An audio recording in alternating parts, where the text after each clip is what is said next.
Merci, Monsieur Antip. Merci pour tout et surtout, mes chers collègues. Je pense que c'est un rapport très important et je suis heureuse de collaborer à ce travail.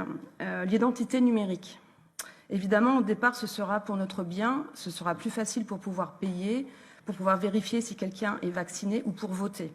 Le vote, c'est précisé dans le texte de la Commission.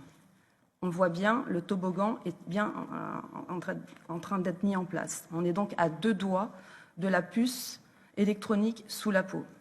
Au départ, on aura un papier avec un code QR, mais les restaurateurs, les policiers vont se fatiguer rapidement pour le contrôler. Ensuite, on aura des bornes et ce sera plus facile. Ces bornes liront votre identité ou votre statut sanitaire sur un bracelet, une montre, sur un petit objet que vous porterez dans un sac à main, sur un code tatouage ou alors, comme je l'ai dit, sous la peau et les portes s'ouvriront. Et vous pourrez payer facilement, vous passerez à toute allure aux caisses et tout le monde trouvera super de payer sans avoir l'air finalement de payer. L'identité numérique, c'est un saut quantique et il n'y aura pas de retour en arrière possible, comme le pass sanitaire. Le marché des objets numériques connectés est considérable. Pour conforter la mise en place de l'identité numérique, on nous dit « on est déjà tracé par nos mobiles ». Non, le GPS, ce n'est pas assez précis, entre 1 et 10 mètres. On ne peut donc pas dire exactement qui on a rencontré et nous, ni où on est allé. Et surtout, le portable, on peut le laisser à la maison ou sinon l'éteindre.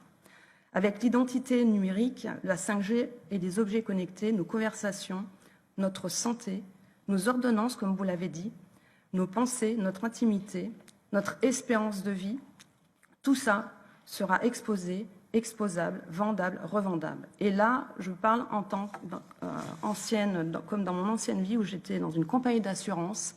Leur rêve, c'était de savoir l'espérance de vie des gens pour leur offrir une garantie adéquate. Donc, ce qui veut dire exclure des maladies. C'est une crainte qu'il faut prendre en considération. D'ailleurs, la Commission utilise le mot de portefeuille d'identité numérique. Est-ce la fin de nos libertés? Ça sera vraiment un élément à prendre en compte pour ce règlement. Va-t-on vers un capitalisme de contrôle? C'est aussi notre question. Ce lundi, une commissaire de Bruxelles a interdit à tous les fonctionnaires d'utiliser dans tous ses discours et publications le mot « mesdames et messieurs » pour ne pas exclure ni rendre les personnes intersexes invisibles. C'est intéressant de noter que la Commission veut que l'identité numérique soit constante toute la vie, mais finalement pas l'identité sexuelle. Donc pour nous, des questions sur lesquelles nous irons de l'avant, ce sera en termes de souveraineté.